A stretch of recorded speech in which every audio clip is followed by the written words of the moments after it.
বানু ইসরাইলের মধ্যে আল্লাহ বলছেন লিনুরিয়াহু মিন আয়াতিনা। কেন এই কাজ করেছি জানো? আমি তাকে আমার অদৃশ্য জগতের কিছু দেখাতে চাই, নিদর্শন দেখাতে চাই। জান্নাতের কথা আজীবন শুনলো, এখন সচক্ষে দেখাবো। এই যে মোহাম্মদ, এই যে জান্নাত। আজীবন শুনেছে জাহান্নাম, এবার সচক্ষে দেখাবো। সব 7 আসমানের কথা শুনেছে, এবার সচক্ষে দেখবে 7 আসমান কি জিনিস। তাহলে এগুলো গায়েবের জগৎ। মিরাজের সফরে আল্লাহর নবী এগুলো সচক্ষে দেখেছেন। তাহলে মুহাম্মদ সাল্লাল্লাহু আলাইহি ওয়াসাল্লামের ইমানের লেভেল আমার এবং আপনার ইমানের লেভেল এক হবে না। ঠিক তেমনি ঈসা আলাইহিস সালাতু ওয়াস সালামের জন্য আর এক গায়েব উন্মোচন করা আছে। আপনারা কোনোদিন মৃত মানুষকে জীবিত হতে দেখেছেন? মৃত মানুষকে জীবিত হতে দেখেননি, এটা কিন্তু গায়েব। এটার উপরই পরকালের বিশ্বাস টিকে আছে। কিয়ামত মানেই মরা মানুষ আবার জীবিত হবে, এটাই কিয়ামত। ওই বিশ্বাসের উপরেই কিয়ামত এবং পরকাল, জান্নাত জাহান্নাম দাঁড়িয়ে আছে, যে মরা মানুষ আবার জীবিত হবে। তো কেমনে মরা মানুষ আবার জীবিত হবে? তো ঈসা আলাইহিস সালাম সকাল সন্ধ্যা মরা মানুষ জীবিত করতেন। তাহলে এটা একটা গায়েব, যা ঈসা আলাইহিস সালামের জন্য মুজিজা। তো এই গায়েবের উপর ইয়াকিন তৈরি হলে ঈমান সর্বোচ্চ স্তরে পৌঁছে যায়। এখন মুসা আলাইহিস সালাতু ওয়াস সালামকে আল্লাহ বললেন, মুসা তোমার হাতে কি? তো আমার হাতে লাঠি। লাঠি ছাড়ো, সাপ হয়ে গেল। তো মুসা আলাইহিস সালাতু ওয়াস সালামকে আল্লাহ বললেন না যে আমি আজকে আসমান থেকে স্পেশাল গিফট নিয়ে এসেছি, জান্নাতের একটা স্পেশাল লাঠি নিয়ে এসেছি, এটা ছাড়লে সাপ হবে। জান্নাত আর আসমান থেকে আনা স্পেশাল লাঠি সাপ হতেই পারে, কিন্তু মুসা আলাইহিস সালাম এই লাঠি নিজেই 5-10 বছর থেকে ব্যবহার করতেছে, নিজে গাছ থেকে কেটে নিয়ে এসেছে। সেই লাঠি কেমনে সাপ হয়? এটা কোনো স্পেশাল লাঠি না, এটা স্বাভাবিক। তো মুসা আলাইহিস সালামের হাতে যে লাঠি থাকতো, আল্লাহ সেই লাঠিকে সাপে পরিণত করতে পারত। এটা আলাদা কোনো স্পেশাল লাঠি না। তো মুসা আলাইহিস সালাতু ওয়াস সালামের লাঠির সাপ হওয়া দেখে জাদুকরেরা কেন সিজদা করলো? জাদুকরদের দড়ি এবং লাঠিও সাপ হয়েছিল। আমরা যেমন আজকে 3D অ্যানিমেশনের মাধ্যমে বিশেষ চশমা দিয়ে বড় স্ক্রিনে যদি কোনো পার্কে অথবা কোনো থিয়েটারে গিয়ে বসি, তাহলে দেখবেন যে ওই স্ক্রিনের মধ্যে থেকে সাপ বের হয়ে আপনাকে ছবল দিচ্ছে, ফটোগ্রাফির কারণে, সিনেমাটোগ্রাফির কারণে এবং 3D অ্যানিমেশনের কারণে। কিন্তু আসলে চশমা খুললে দেখা যাবে এখানে কোনো বাস্তবে সাপ নাই, কিন্তু চশমা দেওয়ার পর মনে হচ্ছে সত্যি সাপ বের হয়ে আমাকে ছবল দিচ্ছে।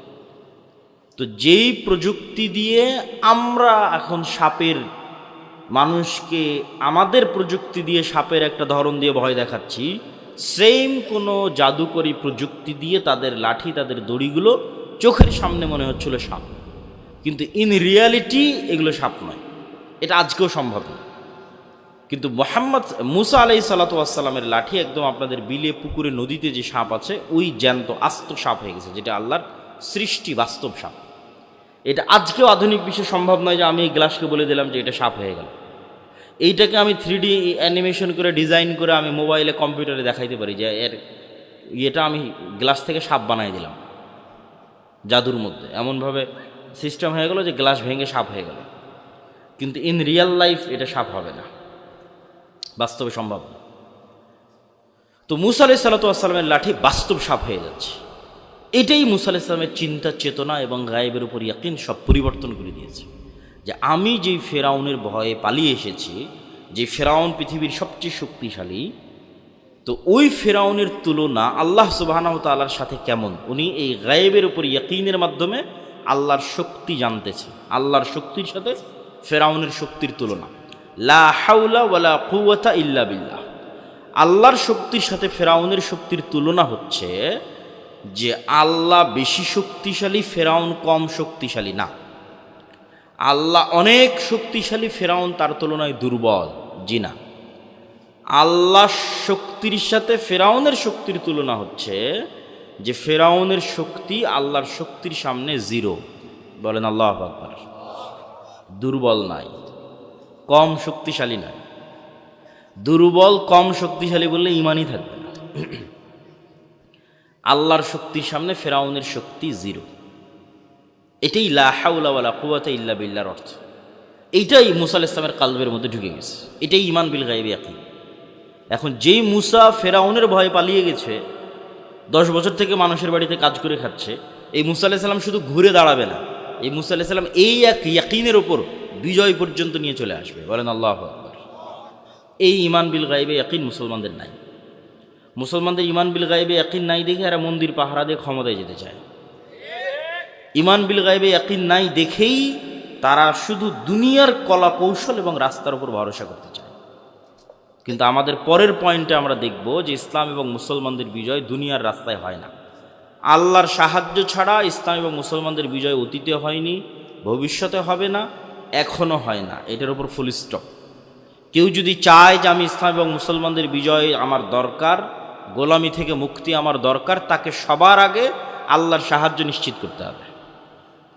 আল্লাহর সাহায্য নিশ্চিত, বিজয় নিশ্চিত।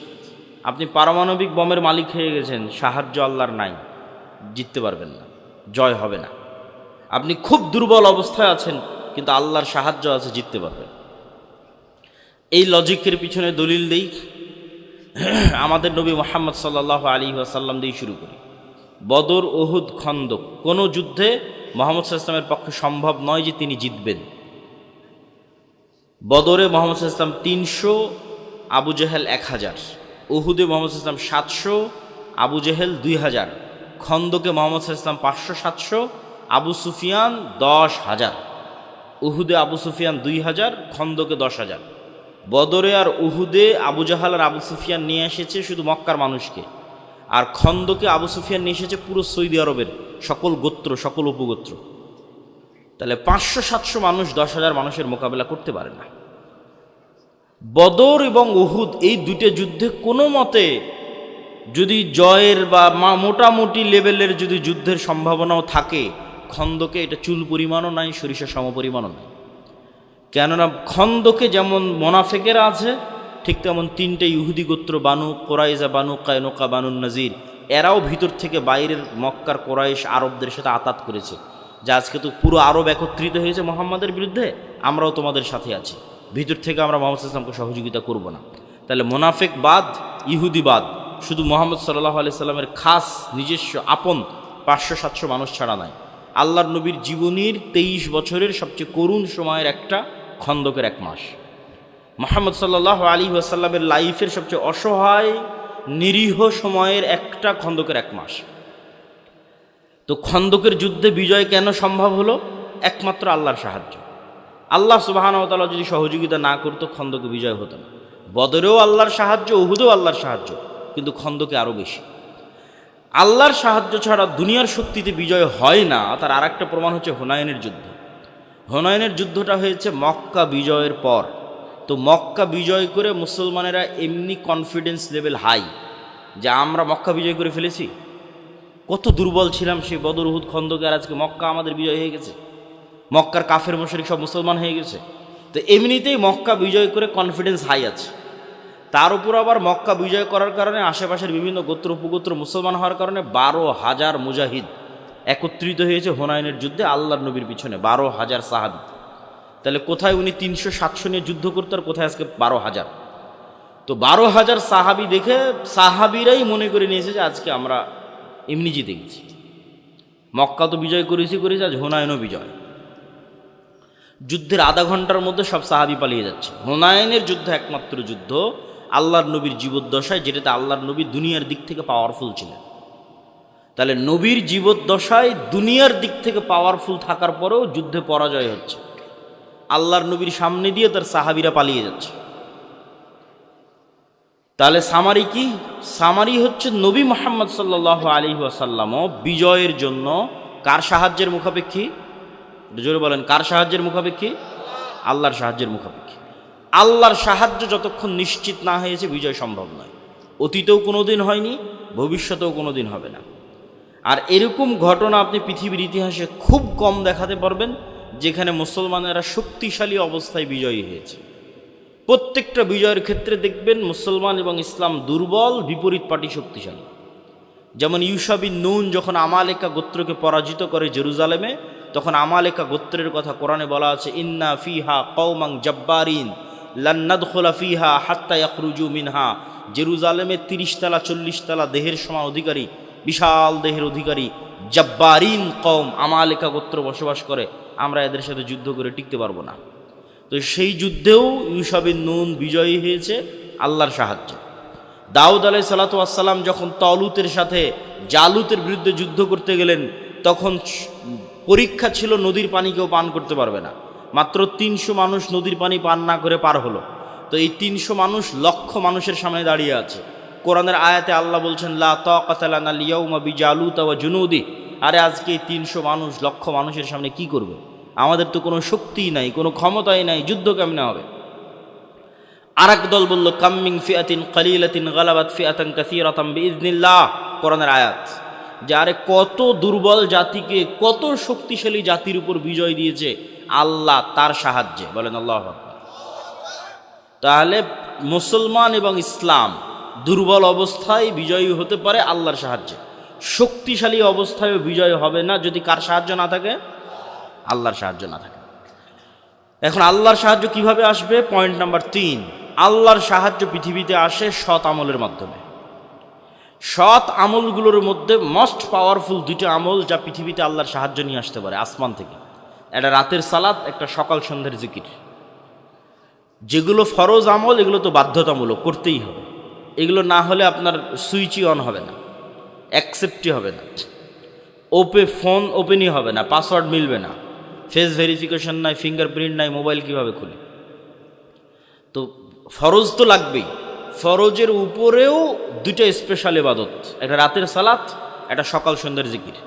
বদরের যুদ্ধের আগের রাতে মুহাম্মদ সাল্লাল্লাহু আলাইহি ওয়াসাল্লাম এত লম্বা সালাত আদায় করছেন এবং বদরের যুদ্ধের দিন এত লম্বা দোয়া করছেন যে আবু বকর রাদিয়াল্লাহু তাআলা আনহু পর্যন্ত ক্লান্ত হয়ে গেছে।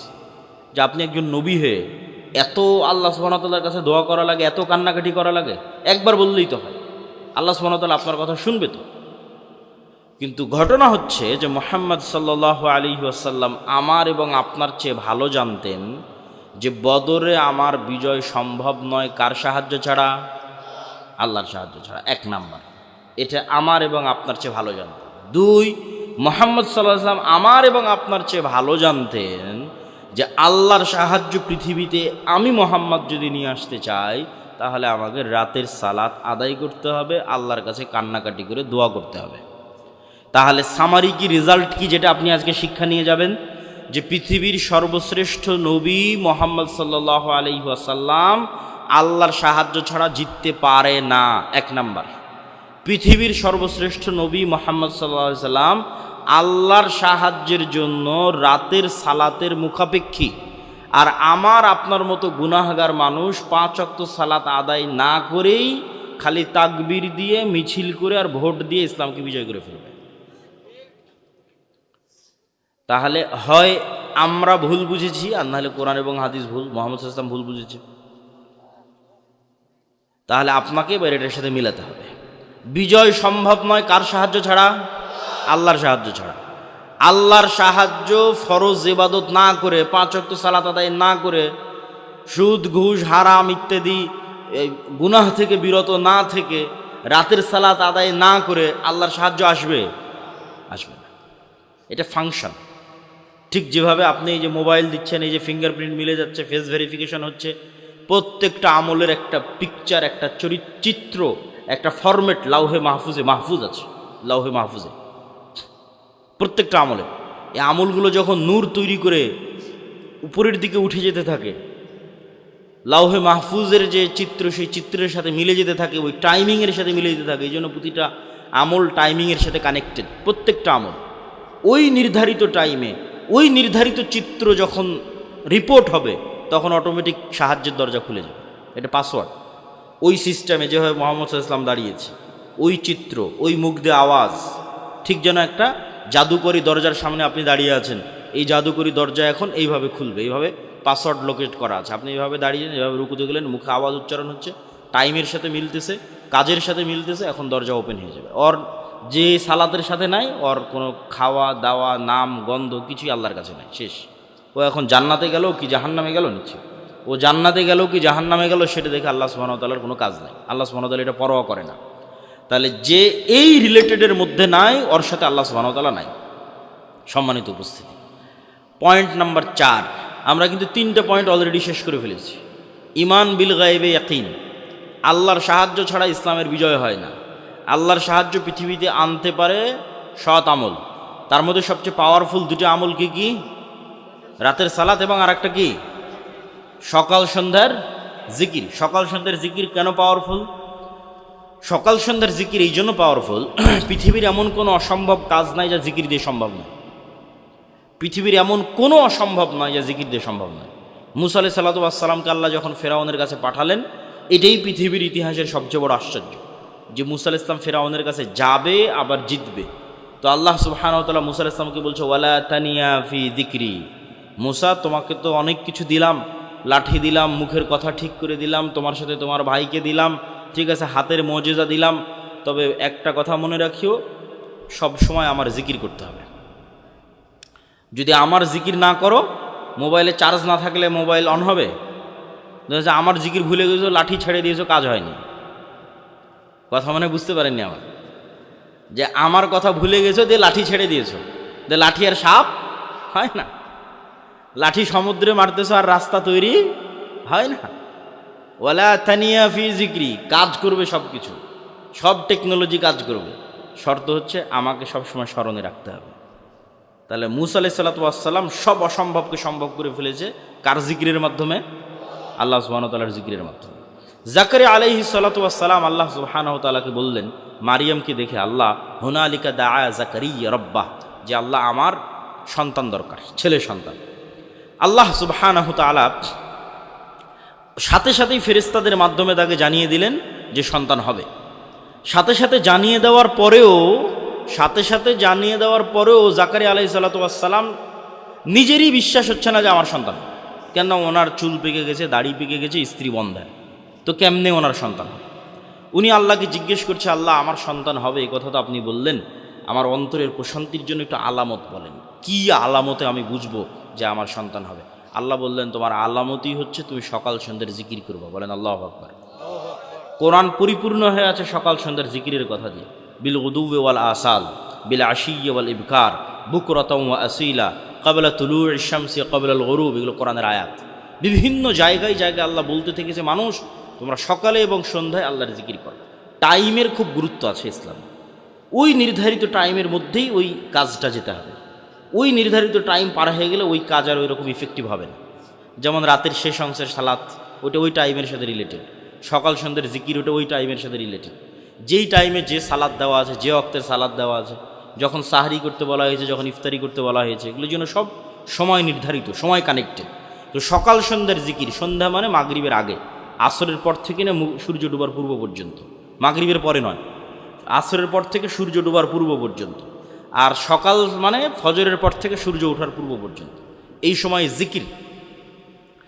জিকির এই জন্য পাওয়ারফুল। আপনাকে বুঝতে হবে যে সাউন্ড সবচেয়ে পাওয়ারফুল। আজকের আধুনিক বিশ্ব টিকে আছে আলোর ওয়েভ। এই যে ক্যামেরা, মোবাইল, লাইভ, কম্পিউটার, সব অল এভরিথিং, এগুলো টিকে আছে আলোর ওয়েভের ওপর। এটা একটা টেকনোলজি। আর এর চাইতেও পাওয়ারফুল টেকনোলজি হচ্ছে সাউন্ড, আওয়াজ। আল্লাহ সুবহানাহু ওয়া তাআলা আসমান এবং জমিন সৃষ্টি করেছেন আওয়াজ, কুন ফায়াকুন দিয়ে। আল্লাহ সুবহানাহু ওয়া তাআলা আসমান এবং জমিন ধ্বংস করবেন, এটার সিস্টেমও তৈরি করেছেন আওয়াজ দিয়ে। ইসরাফিল বাঁশিতে ফুঁ দিবে, সে আওয়াজ আসমান এবং জমিনে ছড়িয়ে পড়বে, ওই আওয়াজে কিয়ামত সংঘটিত হবে। আওয়াজে দেখা যাচ্ছে আসমানকে এমনভাবে ডেভেলপ করা আছে যে ওই ইসরাফিলের আওয়াজ শোনা মাত্রই বুঝে যাবে, ফেটে চৌচির হয়ে যাবে। সূর্যকে এমনভাবে ডেভেলপ করা আছে, সেট আপ করা আছে, ওই ইসরাফিলের আওয়াজ শুনবে, ভেঙে চৌচির হয়ে পড়ে যাবে। এরা সব আওয়াজ বুঝে। আবার মানুষেরা যারা পৃথিবীতে ঘুমান্ত অবস্থায় আছে কবরের নিচে, ইসরাফিলের এক আওয়াজে সব জীবন্ত হয়ে যাবে। কিয়ামত সংঘটিত হবে, আওয়াজ দিয়ে সব জীবন্ত হয়ে যাবে। তো আওয়াজ হচ্ছে মোস্ট পাওয়ারফুল, খুবই পাওয়ারফুল। এবং আমরা আমাদের আশেপাশে যা দেখছি সবাই আওয়াজ করতেছে, শুনতে পারতেছি না, কিন্তু সবগুলোর আওয়াজ আছে। এটা গায়েব। এই গায়েবের নিউজ আল্লাহ দিয়েছে। আর গায়েবের উপর ইয়াকিন না থাকলে আপনার বিজয়ের প্রথম ধাপই কিন্তু মিস করেছেন, যেটা প্রথম শর্ত দেওয়া আছে, যে গায়েবে ইয়াকিন। তাহলে এটা গায়েব, যে আশেপাশের সব কিছু আওয়াজ করতেছে। আল্লাহ কি বলছে? ইসাব্বিহু লিল্লাহি মা ফিস সামাওয়াতি ওয়া মা ফিল আরজ। আসমান জমিন এবং তার মধ্যে যা কিছু আছে তার সব কিছু সব সময় আমার তাসবিহ পাঠ করতেছে। বলেন আল্লাহু আকবার। তাহলে এই মাইকও তাসবিহ পাঠ করতেছে মানে আওয়াজ হচ্ছে, এই কাঠও তাসবিহ পাঠ করতেছে মানে আওয়াজ হচ্ছে, এই জামাও তাসবিহ পাঠ করতেছে মানে আওয়াজ হচ্ছে, এই পুরো প্যান্ডেল তাসবিহ পাঠ করতেছে মানে আওয়াজ হচ্ছে। এই আওয়াজ শোনার সক্ষমতা আমার নাই। যেমন এদিক দিয়ে একটা পিঁপড়া হেঁটে চলে যাচ্ছে, ওই পিঁপড়ার যাওয়ার আওয়াজ আমি শুনতে পাই না, পিঁপড়া কী বলছে তাও শুনতে পাই না। কিন্তু এই সাউন্ড টেকনোলজির কিছু জ্ঞান আল্লাহ সুলাইমানকে দিয়েছিলেন। ওমা উতিতুম মিনাল ইলমি ইল্লা কালিলা। ওই পিঁপড়া কী বলছে সুলাইমান আলাইহিস সালাম বুঝতো, ওই পাখি কী বলছে সুলাইমান আলাইহিস সালাম বুঝতো, সুলাইমান আলাইহিস সালাম কী বলছে ওইটা আবার ওই পাখি পিঁপড়া বুঝতো। ঠিক আছে, তাহলে আমাদের আশেপাশের অল এভরিথিং সব কিছু সবসময় আল্লাহর তাসবিহ পাঠ করতেছে সবসময়। তাহলে আপনিও যখন সকাল সন্ধ্যায় জিকির করবেন, তাসবিহ করবেন, এগুলো কিন্তু আরও শুনতে পায়। এই জন্য এটা সবচেয়ে পাওয়ারফুল যে আপনি তাসবিহ পড়তেছেন, এই তাসবিহ আপনার আশেপাশের সব শুনতে পায়। রাসূল সাল্লাল্লাহু আলাইহি ওয়াসাল্লাম বলছে, যতদূর পর্যন্ত মুয়াজ্জিনের মাইকের আওয়াজ আজান যাবে, মুখের আওয়াজ যাবে, ততদূর পর্যন্ত জীব জন্তু, জড়বস্তু, জড় পদার্থ, কীট পতঙ্গ, পঙ্গপাল যা আছে এর প্রত্যেকটাই ওই আওয়াজ বুঝে এবং কিয়ামতের মাঠে সাক্ষী দেবে। আল্লাহু আকবার। তাহলে আমি আপনি তাসবিহ, এই গায়েবের উপর যখন আপনার ইয়াকিন হবে, এটা গায়েবের নিউজ, গায়েবের সংবাদ আল্লাহ কোরআনে দিয়েছে, আমি অনুবাদ করতেছি। এই গায়েবের উপর যখন আপনার ইয়াকিন হবে, তার সাথে সাথে যখন এবার আপনি সকাল সন্ধ্যার তাসবিহ পাঠ করবেন, তখন আপনি এমনি বুঝতে পারবেন কেন সকাল সন্ধ্যার তাসবিহ গুরুত্বপূর্ণ, কেন সকাল সন্ধ্যার তাসবিহ পাওয়ারফুল, কেন যে কোনো কিছুতে উঠার সময়ের যে জিকির ওইটা কেন পাওয়ারফুল। যে সুবহানাল্লাযী সাখখারা লানা হাযা ওয়া মা কুন্না লাহু মুকরিনিন ওয়া ইন্না ইলা রাব্বিনা লামুনকালিবুন। উঠলাম বিমানে, বলছি পবিত্রতা সেই সত্তার যিনি বিমানকে আমার অধীনস্থ করেছে। বিমান কেমনে আমার অধীনস্থ হলো? মানুষ বানালো বিমান, যন্ত্র তৈরি করলো মানুষ, বিমান তৈরি করলো মানুষ, চালাচ্ছে পাইলট, আর দোয়া করতেছি যে যেই সত্তা এই বিমানকে আমার অধীনস্থ করেছে। কেননা ওই বিমানে যে তেল ব্যবহার হচ্ছে, ওই তেল কারো বাপের ক্ষমতা নেই তৈরি করবে। ওই তেল আল্লাহ দিয়েছে, মানুষ নিয়ে যে বিমানে লাগিয়েছে। তাহলে ওই তেল কার তাসবিহ পাঠ করতেছে? আল্লাহর তাসবিহ পাঠ করতেছে। ওই পুরো বিমানের বডিতে যা ইউজ হয়েছে, আর একটাও মানুষের 14 গোষ্ঠীর ক্ষমতা নেই, কোনো বিজ্ঞানীর ক্ষমতা নেই যে শূন্য থেকে বানায়, যে আমি এখন হাওয়া, এই হাওয়া থেকে এখন বানালাম এটা। জি না, আল্লাহ দিয়ে রেখেছে, ওইটার থেকে ওকে বানাতে হবে। ওই স্টিলের বডি, ওই কাঠের ফ্রেম আল্লাহর দেওয়া জিনিস। তাহলে ওই কাঠ যখন গাছের সাথে ছিল, আল্লাহর তাসবিহ পাঠ করেছে। এখন কাটা অবস্থায় বিমানে আছে, তো তাসবিহ পাঠ করবে না? ওই যে সিটের উপর বসে আছেন, ওই সিটের ফোম তুলা অবস্থায় শিমুল গাছে ছিল, তখন আল্লাহর তাসবিহ পাঠ করেছে। এখন ওইটা বানিয়ে আপনি ফোম বানিয়েছেন, তো আল্লাহর তাসবিহ পাঠ করবে না? ওই পুরো বডিতে যা ইউজ হয়েছে প্রত্যেকটা আল্লাহর দেওয়া, কোথাও না কোথাও থেকে মানুষ নিয়ে এসে ওখানে লাগিয়েছে। তাহলে পুরো বিমানের পুরো বডিটা, তেল থেকে শুরু করে অল এভরিথিং কার নিয়ন্ত্রণে? আল্লাহর নিয়ন্ত্রণে। এবং ওরাও আল্লাহ সুবহানাহু ওয়া তাআলা তাসবিহ পাঠ করছে। শুধু এটাই নয়, এই যে আমরা যে ভূমণ্ডল দেখতেছি, আমাদের যে উপরের যে আকাশ দেখতেছি, এই আকাশের সিস্টেমের মধ্যে, সেটআপের মধ্যে আল্লাহ যদি চুল পরিমাণ কম বেশি করতেন, তাহলে পাখি উড়ে হারিয়ে যেত অথবা উঠতেই পারত না। তো পাখি যে উড়ে ভারসাম্য রক্ষা করতে পারতেছে, এটা কোরআনে আল্লাহ চ্যালেঞ্জ করেছে যে পাখি উড়ে যে হারিয়ে যায় না, আবার ফিরে আসে অথবা উঠতে পারে। এই সামান্য কম বেশি করলে দুটো জিনিস ঘটতো, উড়ে হারিয়ে যেতে হতো অথবা উঠতেই পারতো না। তাহলে উঠতেও পারবে, ফিরেও আসতে পারবে, আবহাওয়ার মধ্যে এই ভারসাম্যকে রক্ষা করেছে। তাহলে এই বিমান উড়ে হারিয়ে যাচ্ছে না, এই বিমান উড়ে আবার ফেরত আসতেছে, আবহাওয়ার মধ্যে এই ভারসাম্যকে রক্ষা করেছে আল্লাহ সুবহানাহু ওয়া তাআলা রক্ষা। তাহলে এখানে বিজ্ঞানীদের কিছুই নাই, সব কিছুই আগে থেকে ছিল, মানুষ চিন্তা করে নতুন করে জাস্ট একটা আর একটার সাথে জোড়া তালি দিয়ে বানিয়েছে। পাখি আগে থেকেই উঠতো, মানুষ কেমনে উঠবে মানুষ জানতো না। সম্মানিত উপস্থিতি, তাহলে আমরা কি বলতে যাচ্ছি? জিকির কেন পাওয়ারফুল, আওয়াজ কেন পাওয়ারফুল, এইটা আপনাকে বোঝানোর জন্য বিভিন্ন আঙ্গিকে চেষ্টা করলাম। তাহলে আল্লাহর আসমান থেকে আসমানি সহযোগিতা পৃথিবীতে নেমে আসার দুইটা মোস্ট পাওয়ারফুল টেকনোলজির, একটা হচ্ছে রাতের সালাত, একটা হচ্ছে সকাল সন্ধ্যার জিকির। এই জন্য যুদ্ধের মাঠেও সালাত আদায় করতে হয়।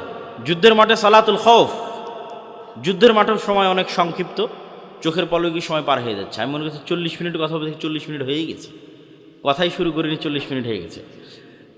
আচ্ছা, আমি যা আলোচনা করতেছি সবগুলো আলোচনায় আল্লাহর পথে যাত্রা এই বইয়ের মধ্যে আছে। যে বইটা নতুন এসেছে, এই বইটা ঈমান বিল গায়বে ইয়াকিন তৈরি করার জন্যই লেখা। অদৃশ্য জগতের উপরে বিস্তর আলোচনা আছে। ওকে ওকে ঠিক আছে। ফেরেশতা, শয়তান, রূহ, নাফস, ঠিক আছে, পরকাল, এগুলো সবগুলোর উপর বিস্তর আলোচনা আছে আল্লাহর পথে যাত্রা বই। এই বইটা আপনাদের প্রত্যেকটা মসজিদে, স্কুল, কলেজ, ইউনিভার্সিটিতে সপ্তাহে একদিন হলেও 1-2 পৃষ্ঠা পাঠচক্র হিসেবে রাখতে হবে। মুসলমানেরা যদি তাদের নব উত্থান চায়, নতুন উত্থান চায়, তাহলে মুসলমানদের উত্থানের জন্যই এই বই লেখা। এই বইয়ের পরে আর একটা বই আসবে, আর একটা বই আসতেছে, যে আপনি পূর্ণাঙ্গ বিপ্লব পৃথিবীতে কিভাবে করবেন, মুসলমানেরা কেমনে পূর্ণাঙ্গ রূপে গোলামি থেকে স্বাধীনতার পথে কিভাবে যাত্রা করবে। এর সেকেন্ড বই আসতেছে, কিন্তু প্রথম বই জরুরি। কেন প্রথম বইটা হচ্ছে ঈমান বিল গায়বে ইয়াকিন, আল্লাহর সাহায্য নিশ্চিত করা। আল্লাহর সাহায্য নিশ্চিত না হলে কোনো কিছুর কোনো কাজ নাই, পারমাণবিক বম হাতে থাকলেও কোনো কাজ নাই। তাহলে আগে এটা নিশ্চিত করতে হবে যে আমি পূর্ণাঙ্গ ঈমান বিল গায়বে ইয়াকিন রাখতেছি এবং আল্লাহর সাহায্য পাওয়ার সকল রাস্তা আমি অবলম্বন করতেছি। দুটো পয়েন্ট বলে বক্তব্য শেষ করব। তার আগে আপনাদের কাছে বৈঠকি দানের জন্য যেতে পারে, কথাই শেষ, আমার বক্তব্য শেষ।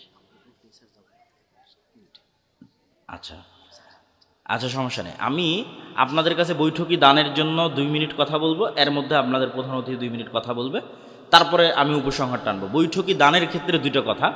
একটা কথা হচ্ছে যে দান কেন কার্যকরী, দান কেন ইফেক্টিভ, দান কেন আপনাকে হেল্প করতে পারে। এই জন্য যে আমরা আমাদের ইবাদতের শতভাগ নিশ্চয়তা দিতে পারবো না, আবার আমরা গুনাহ থেকে মুক্তির শতভাগ নিশ্চয়তা দিতে পারবো না। কেউ এখানে দাঁড়িয়ে বলবে যে আমি জীবনে 1 ওয়াক্ত সালাত কাজা করিনি, খুব কঠিন। আবার কেউ বলবে যে না আমি 1 ওয়াক্ত কাজা করিনি, আবার প্রত্যেক ওয়াক্তে শুরু থেকে শেষ পর্যন্ত আল্লাহর কথাই স্মরণে রেখেছি, এটাও কঠিন। আবার কেউ বলবে আমি নিষ্পাপ, এটাও কঠিন। তাহলে এই জিনিসগুলোর ব্যাকআপ ছাড়া আপনি জান্নাতে যাওয়ার দাবি করতে পারবেন না। আপনার ইবাদতের কমতিরও ব্যাকআপ লাগবে, আপনার গুনাহের যে আছে সেটারও কাফফারা লাগবে, ঠিক আছে। আবার মানুষ যে পাওনাদার হবে সে পাওনাদারেরও আপনার ব্যাকআপ লাগবে। তো এই সবগুলোর ব্যাকআপ কিয়ামতের মাঠে টাকা দিয়ে দেওয়া সম্ভব।